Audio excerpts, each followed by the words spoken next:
네, 취재 현장 첫 번째 오늘은 유통업계 관련 이슈 살펴보도록 하겠습니다. 먼저 박소영 뉴스캐스터와 이야기 나눠보도록 하겠습니다. 박소영 캐스터, 최근에 유통업계도 경기 침체의 직격탄을 맞았습니다. 이마트 같은 경우에는 이 최저 가격 보상제 이걸 철회한다고요?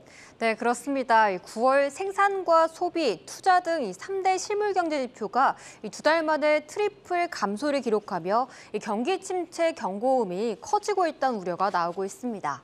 여기에 주력 수출품인 반도체와 서비스업 생산이 뒷걸음질 친 데다 3분기까지 한국 경제의 버팀목 역할을 해줬던 소비마저도 주춤했는데요. 고물가, 고금리, 고환율이라는 3고 위기가 가중되며 경제의 심리가 위축돼 있는 가운데 실물 경제의 타격도 불가피할 전망입니다. 지난달 소매유통업체 500개사를 대상으로 4분기 소매유통업 경기 전망지수를 조사한 결과 전망치가 73으로 집계됐습니다. 이는 집계 이래 코로나 충격에 이어 글로벌 금융위기와 함께 두 번째로 낮은 수치인데요. 이 수치가 100 이상이면 경기를 긍정적으로 보는 것이고 100 이하이면 경기를 부정적으로 본다는 뜻입니다. 그중 대형마트는 전분기 대비 10포인트 하락한 76을 기록했습니다. 바로 고물가, 고금리에 직접적인 영향을 받는 중산층 고객이 많아서 고객 수의 감소와 또 객단가 하락을 피할 수 없고 엔데믹에 따른 사회활동 증가로 내식 수요도 감소할 것이 예상되기 때문인데요.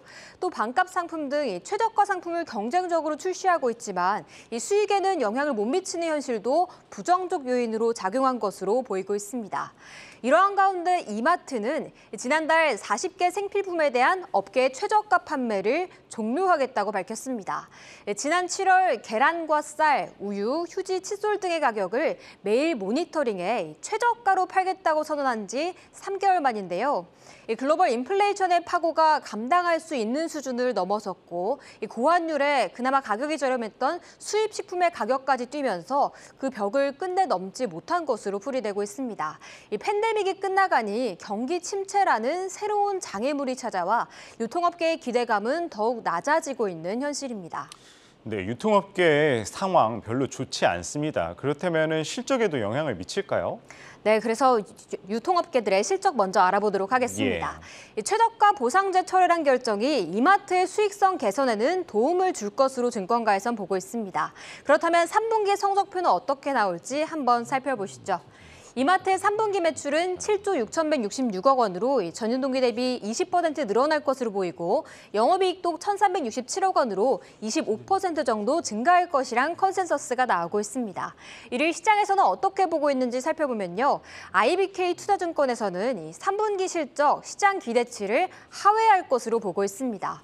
바로 기업 인수 가격 배분 비용이 늘었고 온라인 배송 공간 비중이 확대됨에 따라 공헌이익이 줄어들었고 또 스타벅스의 일회성 비용이 발생했으며 신세계 TV 쇼핑이 연결 편입에서 제외됨에 따라 이익 감소가 예상되기 때문인데요. 노력은 하겠지만 이익 성장은 쉽지 않을 것이라 분석하고 있습니다. 이마트는 지난주부터 외국인 매수가 들어오고 있습니다. 오늘도 빨간불 켜내는 가운데 0.8% 오르고 있습니다. 이어서 금요일에 실적을 발표한 롯데쇼핑의 전망도 알아보겠습니다.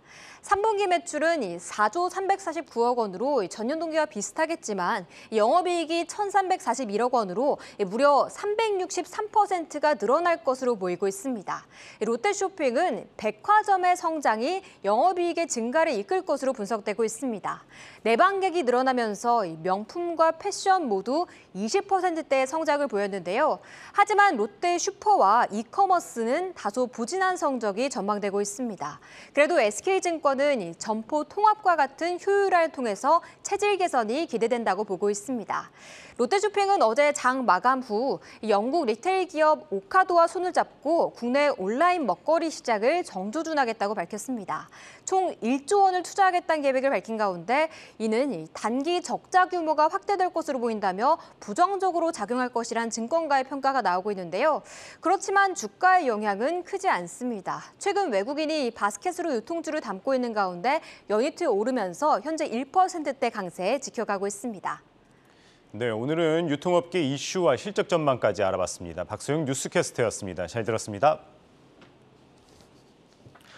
롯데쇼핑이 1조 원을 투자해 이 그로서리 1번지가 되겠다는 목표를 밝혔습니다. 최근에 롯데 위기설에 롯데그룹주 주가들 흔들리고 있는 상황인데요.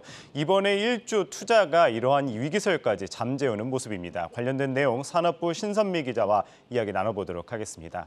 신 기자, 우선 이 1조 원 투자했다는 내용부터 짚어주시죠. 네, 롯데쇼핑이 AI 그리고 로봇으로 유통업을 혁신한 이 오카도라는 영국 기업과 손을 잡았습니다.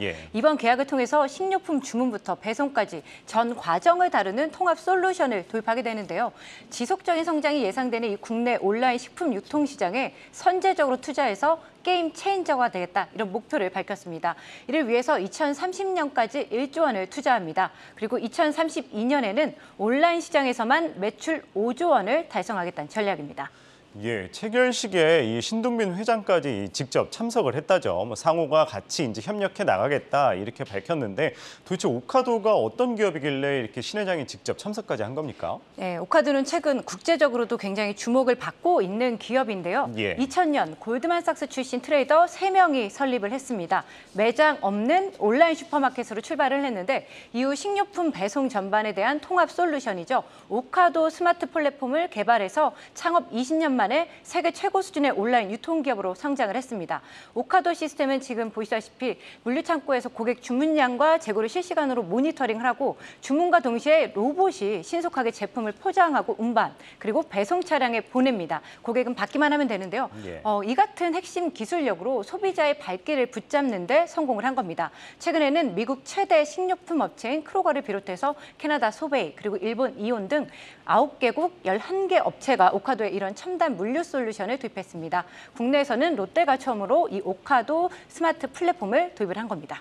네, 이 롯데가 국내 대표 유통기업이긴 하지만 이 사실 온라인 배송, 식품 배송 부분에서는 이 마켓컬리라든지 신세계 SSG닷컴에 비해서는 경쟁력이 조금 떨어진다는 평가가 나오죠. 네, 그런 평가를 좀 받아왔습니다. 그리고 이에 앞서 사실 신세계 정용진 부회장 이커머스 성공 비결을 오카도에서 찾았었고요. 새벽 배송 강자라고 불리는 이 마켓컬리도 롤모델로 오카도를 꼽을 정도입니다. 이에 롯데는 이미 성공적이라고 검증된 이 오카도 시스템을 적용해서 온라인 신선식품 시장을 선점하겠다 이런 전략을 갖고 있는 것으로 풀이가 됩니다. 네, 그렇다면 이 오카도 시스템이 적용된 이 자동 물류 시스템은 언제 적용이 되는 겁니까? 네, 이 시스템은 이르면 2025년에 구현이 될 것으로 보이는데요. 2030년까지 수도권 그리고 부산 등의 오카도 기술을 실현할 그 자동화 물류센터 6곳을 오픈할 계획입니다. 이 자동화 물류센터를 통하면 적재 가능한 상품 종류가 기존보다 2배 이상 늘어서 한층 더 다양한 상품을 다룰 수 있게 되고요.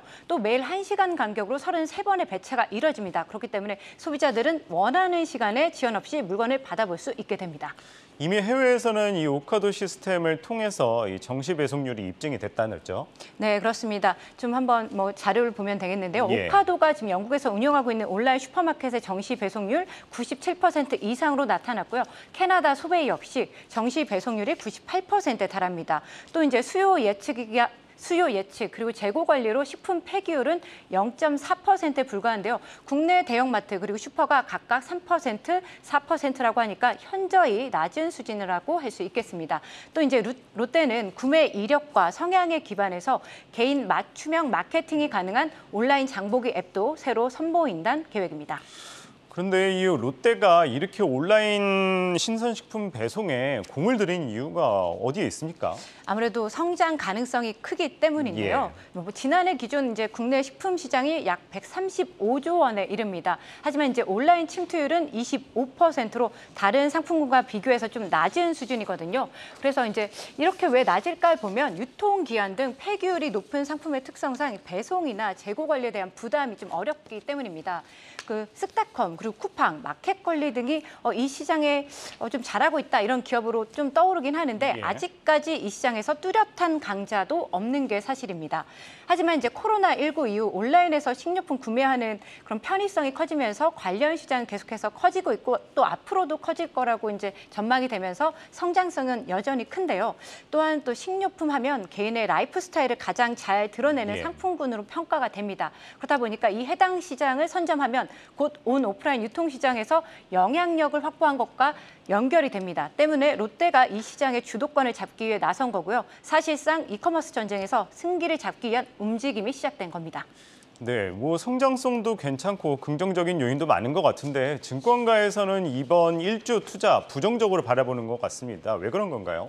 아무래도 온 오프라인 플랫폼 시너지가 날 것으로 기대는 예. 되는데 단기적으로는 투자 금액이 좀 커서 부정적이지 않을까 이렇게 보는 건데요. 지난해 한번 보면요. 롯데마트의 온라인 거래 금액이 약 4천억 원입니다. 하지만 적자 규모가 꽤 큽니다. 700에서 800억 원 수준으로 추정이 되거든요. 온라인 적자를 지금 줄이지 못하는 상황에서 이렇게 공격적인 투자를 한다면 단기적으로 또 온라인 적자를 키우는 요인이 될 거다 이렇게 평가를 하고 있는 거고요. 또 온라인 식품 시장이 내년 14.5%로 2.9%포인트 좀 줄어들 것으로 예상이 됩니다.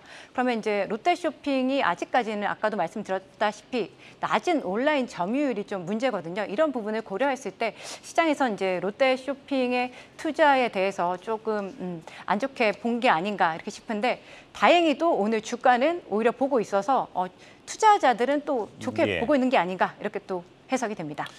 예, 이렇게 롯데 연이은 투자 발표로 인해서 이 최근의 위기설까지 잠재우는 모습이긴 하는데 최근에 이 롯데 건설의 부도설이라든지 여러 리스크 때문에 롯데그룹주들 사실 주가가 좋지 않았잖아요. 실제로 어땠습니까? 네, 연일 좀 떨어지긴 했습니다. 그런데 이제 롯데 연이은 조단위 투자 발표가 계속 있었잖아요. 그렇다 보니까 오히려 유동성 위기에 대한 우려를 불식시키는 모습입니다. 부동산 프로젝트 파이낸싱 보증 채무가 큰 롯데건설의 부도설이 유포되면서 사실 롯데그룹주 주가가 계속 크게 하락했었거든요. 그 이후 롯데케미칼이 또 동박 제조업체죠. 일진 머티리얼즈 인수한다고 밝혀서 위기감이 또 더해지기도 했습니다. 과연 인수 금액만 2조 7천억 원인데 자금 시간까지 얼어붙은 상황에서 조달이 가능할까 이런 우려가 커졌기 때문인데요. 하지만 한 달도 안 돼 또 롯데쇼핑이 1조 투자 계획을 밝혔죠. 그래서 오히려 문제가 없구나. 이렇게 또 해석이 되는 모습입니다. 롯데쇼핑 측 또한 7에서 8년 장기적으로 1조 원을 투자하는 만큼 자금 조달은 어려움이 없다. 이렇게 강조를 하고 있습니다. 네, 1조 원 투자 계획을 밝힌 롯데쇼핑에 대해서 알아봤습니다. 유통산업부 신선미 기자였습니다. 잘 들었습니다.